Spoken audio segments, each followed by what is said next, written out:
अब सोचिए कि एक ऐसी मिसाइल जो कि हाइपरसोनिक है और जो मैनूवर भी कर सकती है, उसको तो डिटेक्ट करके और इंटरसेप्ट करना बीच में वो बहुत ही ज्यादा डिफिकल्ट है, और ये टेक्नोलॉजी सिर्फ कुछ ही कंट्रीज के पास है। इस वाली न्यूज में एक बहुत बड़ा कंसर्निंग पॉइंट है, वो क्या है फ्रेंड्स? वो ये है कंसर्निंग पॉइंट कि ये cruise missile system Houthi rebels ने यमन से चलाया और इजराइल में जाके गिरा। इसमें क्या कंसर्निंग पॉइंट है? इसमें सबसे बड़ा कंसर्निंग पॉइंट ये है कि जब ये टेक्नोलॉजी इतनी क्रिटिकल है और इतनी ज्यादा डिफिकल्ट टू बिल्ड है, लेकिन ये टेक्नोलॉजी फिर एक नॉन स्टेट एक्टर और एक रेबल ग्रुप के पास कैसे आई? जय हिंद फ्रेंड्स, किसी भी देश की मिलिट्री स्ट्रेंथ को आज के दिन इस बात से मेजर किया जाता है कि उस देश के पास latest technology in missile development और डिफेंस सिस्टम वो कैसा है, वो कितना कैपेबल है। जैसे कि इजराइल का आयरन डोम सिस्टम, इजराइल का एरो 3 सिस्टम। ये सिस्टम ऐसे हैं जो कि इजराइल को परफेक्ट एयर डिफेंस प्रोवाइड करते हैं। मतलब कि यदि इजराइल के एयर स्पेस में कोई भी आउटसाइड मिसाइल, बैलिस्टिक मिसाइल हो, वो सुपरसोनिक, सबसोनिक, क्रूज मिसाइल हो और नॉर्मल मिसाइल, अगर वो इजराइल के एयर स्पेस में एंटर करती है तो ये सिस्टम आयरन डोम और arrow system inner and outer atmosphere दोनों में उन मिसाइल्स, इनकमिंग मिसाइल्स को डिस्ट्रॉय कर सकते हैं। किसी भी देश की डिफेंस की जो स्ट्रेंथ है ना, डिफेंस कैपेबिलिटी, ये आज के दिन इस बात पर निर्भर करती है कि उस कंट्री के पास जो डिफेंस सिस्टम है वो कितना स्ट्रांग है और जो अटैकिंग सिस्टम है मिसाइल्स के थ्रू वो कितना पावरफुल और कितना स्ट्रांग है। इसमें हमने आए दिन और हम न्यूज में हर हफ्ते लगभग इस चीज को सुनते हैं कि इजराइल का जो डिफेंस सिस्टम है वो काफी ज्यादा स्ट्रांग है। इनफैक्ट वो वर्ल्ड में वन ऑफ द बेस्ट है, जिसको ब्रीच कर पाना बहुत मुश्किल है। जैसे कि अगर इजराइल के एयर में, अगर इजराइल के जो एटमॉस्फेयर में एक साथ अगर 50 मिसाइल को दाग दिया जाए इजराइल के एयर स्पेस में, तो उनका जो मिसाइल डिफेंस सिस्टम है वो लगभग 50 से ज्यादा टारगेट को एक साथ एंगेज कर सकता है, एक साथ डिस्ट्रॉय कर सकता है। लेकिन एक दिन पहले अभी एक लेटेस्ट डेवलपमेंट आई कि हाउथी रेबल्स ने हाइपरसोनिक मिसाइल का यूज करके इजराइल के एयर डिफेंस सिस्टम को ब्रीच किया है। मतलब एक मिसाइल उनके डिफेंस सिस्टम को चकमा दे करके इजराइल के सेंट्रल एरिया में जाकर के गिरी है। ये बड़ा ही कंसर्निंग पॉइंट है इजराइल के लिए। इस सेशन में हम दोस्तों जानने की कोशिश करेंगे कि हाउथी रेबल्स क्या है, ये इजराइल का एयर डिफेंस सिस्टम क्या है, ये हाइपरसोनिक मिसाइल सिस्टम क्या है, ये बैलिस्टिक मिसाइल और क्रूज मिसाइल सिस्टम से कैसे अलग है और कैसे उनके साथ है, और हम ये देखेंगे कि क्यों ये कंसर्निंग पॉइंट है इजराइल के लिए, और हम ये भी देखेंगे कि ये वर्ल्ड के लिए भी कंसर्निंग पॉइंट क्यों है। चलिए फ्रेंड्स, स्टार्ट करते हैं आज का सेशन। चलिए देखिए, ये न्यूज थी कि Israel was hit by hypersonic ballistic missile system. Israel was hit by hypersonic ballistic missile system, और नेतन्याहू जो इजराइल के पीएम है, उन्होंने हाउथी रिबल्स को कहा that they will pay heavy price as the missile hit the Israel. ये news थी। अब आगे चलते हैं फ्रेंड्स कि देखिए हाउथी रिबल्स कहां पर है। देखिए हाउथी रिबल्स एक टेररिस्ट ऑर्गेनाइजेशन है, Yemen based terrorist organisation and supported by Iran. और इन्होंने जो मिसाइल लॉन्च की है, जो हाइपरसोनिक क्रूज मिसाइल जिसको बताया जा रहा है, वो यहां से स्टार्ट हुई थी और उसकी ट्रैजेक्टरी ये थी, और ऐसे वो इजराइल में एंटर किया और ऐसे इजराइल पर अटैक किया है। और ये कंप्लीट डिस्टेंस लगभग उस मिसाइल ने 12 मिनट में कवर किया है, और ये जो डिस्टेंस है 12 मिनट में कवर हाइपरसोनिक मिसाइल कर सकती है। ये डेवलपमेंट थी, लेटेस्ट न्यूज।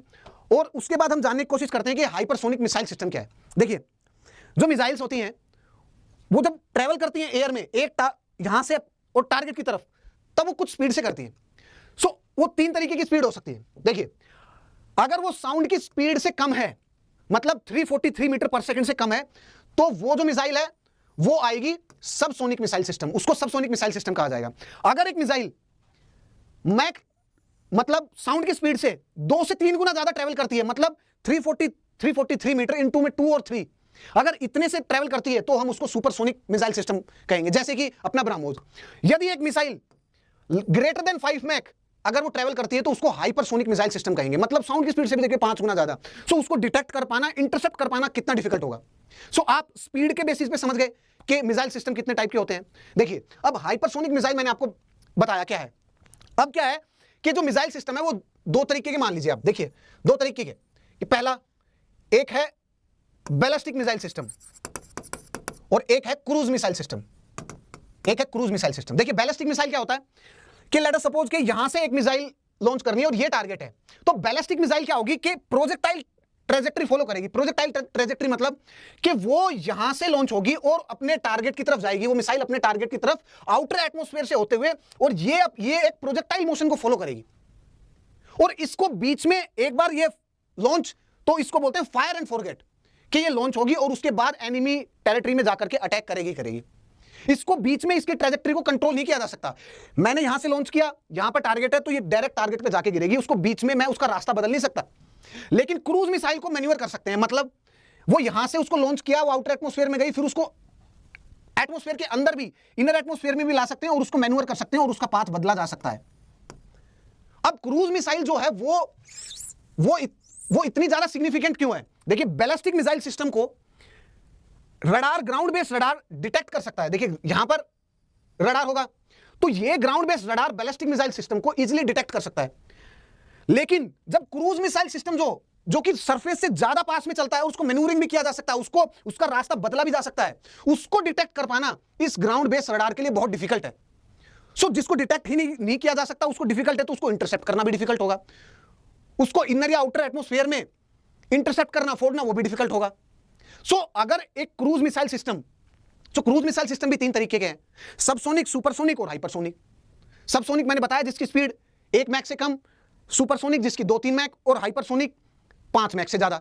सो अब सोचिए कि एक ऐसी मिसाइल जो कि हाइपरसोनिक है और जो मैनूवर भी कर सकती है, उसको तो डिटेक्ट करके और इंटरसेप्ट करना बीच में वो बहुत ही ज्यादा डिफिकल्ट है, और ये टेक्नोलॉजी सिर्फ कुछ ही कंट्रीज के पास है। अब देखिए, बैलिस्टिक जो मिसाइल है वो भी आउटर एटमॉस्फेयर में जाएगी, फिर हाइपरसोनिक स्पीड से इस टारगेट पे हिट करेगी, लेकिन उसको यहीं पे डिटेक्ट किया जा सकता है और यहीं पे इंटरसेप्ट किया जा सकता है, क्योंकि इसकी ट्रेजेक्ट्री जो है वो प्रिडिक्ट कर सकता है। रडार बेस्ड ग्राउंड सिस्टम से इसकी ट्रेजेक्ट्री को प्रिडिक्ट करके और मल्टीपल मिसाइल अटैक से भी इसको डिस्ट्रॉय किया जा सकता है।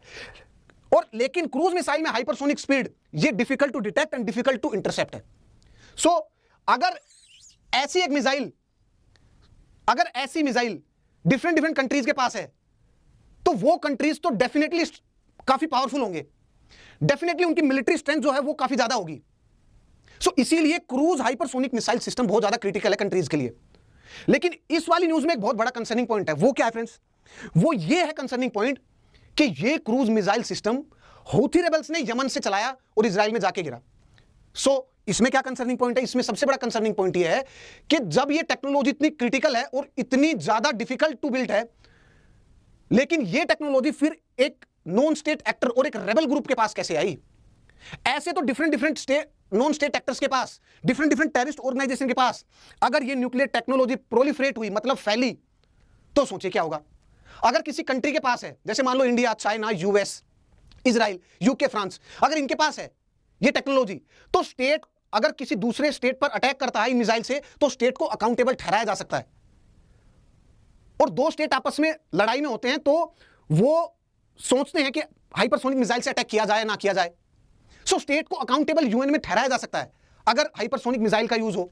अगर हाइपरसोनिक मिसाइल न्यूक्लियर अटैक में यूज हो, तो स्टेट के हाथ में अगर मिसाइल सिस्टम है तो वो ठीक है, लेकिन non state actor, terrorist organisation के हाथ में अगर ऐसे मिसाइल सिस्टम है, तो ये पूरे वर्ल्ड के लिए बहुत ही कंसर्निंग पॉइंट है। It is not just a concerning reason for Israel, ये सबके लिए कंसर्निंग रीजन है, ये सबके लिए फ्रेंड्स कंसर्निंग रीजन है। सो मैंने आपको बताया कि मिसाइल सिस्टम क्या है। स्पीड के बेसिस पे 3 टाइप के मिसाइल सिस्टम है, और ये तीनों स्पीड बैलिस्टिक और क्रूज मिसाइल को कैसे डिफरेंशिएट करती है, मैंने आपको ये भी बताया। अब चलिए आगे चलते हैं। देखिए, अब मैंने आपको क्या बताया था कि इजराइल का एरो सिस्टम और इजराइल का आयरन डोम सिस्टम, इनके बारे में जानते हैं। देखिए, इजराइल का जो एरो सिस्टम है, जैसे कि मान लीजिए कि ये इजराइल है, इजरायली सिटी, तो उसके ऊपर एक ऐसा ब्लैंकेट स्पेस और ऐसी ब्लैंकेट कवरेज बनाता है कि इसके ऊपर अगर कोई भी मिसाइल अटैक हुआ, तो ये एरो जो सिस्टम है और ये आयरन डोम सिस्टम है, उनकी कंट्रोल फैसिलिटी इस चीज को डिटेक्ट कर लेगी कि कौन सा प्रोजेक्टाइल मोशन आ रहा है।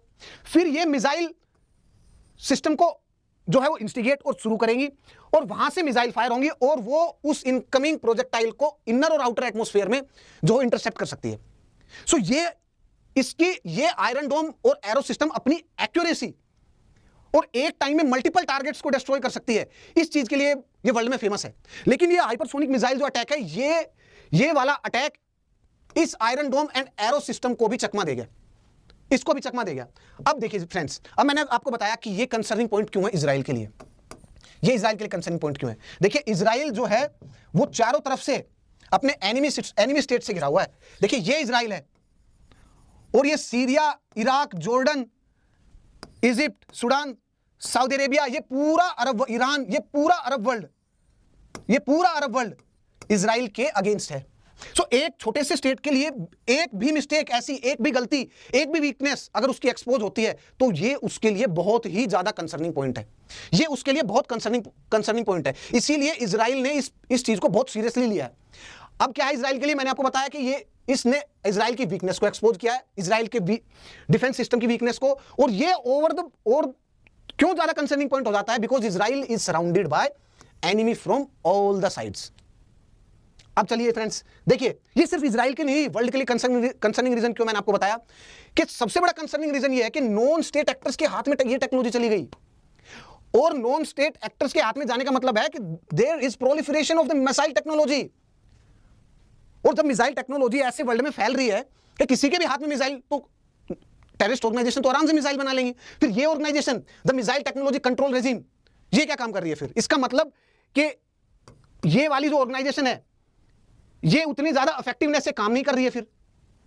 और ये ऑर्गेनाइजेशन का काम क्या है कि जिस कंट्री के पास भी मिसाइल टेक्नोलॉजी है, लेट अस सपोज कि वर्ल्ड में 50 कंट्री के पास मिसाइल टेक्नोलॉजी है, तो वो कंट्री इंश्योर करेंगे 50 के 50 के हम इस टेक्नोलॉजी को और दूसरे देशों के साथ इसको साझा ना करें, और अगर किसी एग्रीमेंट के तहत अगर करें तो इस चीज को सुनिश्चित कर लें, इंश्योर कर लें कि उनके अलावा ये टेक्नोलॉजी और कहीं भी नहीं जाएगी, ये कहीं भी नहीं जाएगी।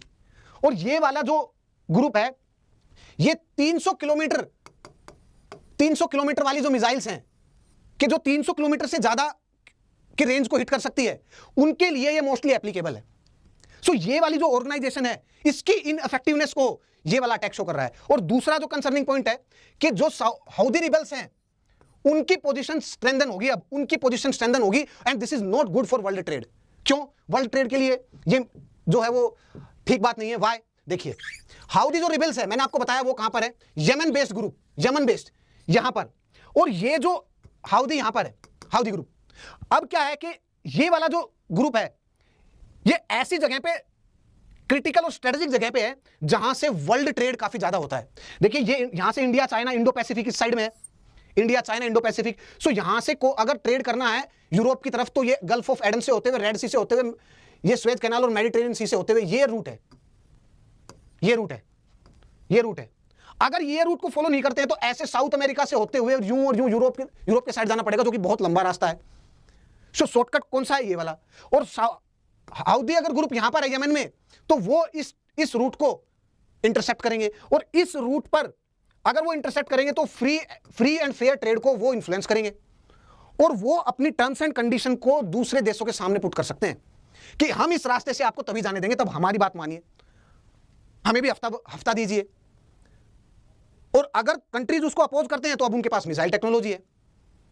सो ये वर्ल्ड के लिए कंसर्निंग क्यों है, क्योंकि हाउदी रिबल्स के पास ऐसी टेक्नोलॉजी जो है, ऐसी टेक्नोलॉजी का एक्सेस आ गया है, उनके पास ऐसी टेक्नोलॉजी है। सो मैंने आपको सारे रीजन बताए फ्रेंड्स। सो फ्रेंड्स आज के इस टॉपिक में इतना ही। इसमें हमने मिसाइल टेक्नोलॉजी के बारे में जानने की कोशिश की, iron dome system and arrow system of Israel उसको जानने की कोशिश की, और हमने ये जानने की कोशिश की कि हाउदी रिबेल्स का ये जो अटैक है ये वर्ल्ड के लिए और इजराइल के लिए कंसर्निंग पॉइंट क्यों है। सो फ्रेंड्स हम नेक्स्ट वीडियो में मिलते हैं। टिल देन जय हिंद फ्रेंड्स।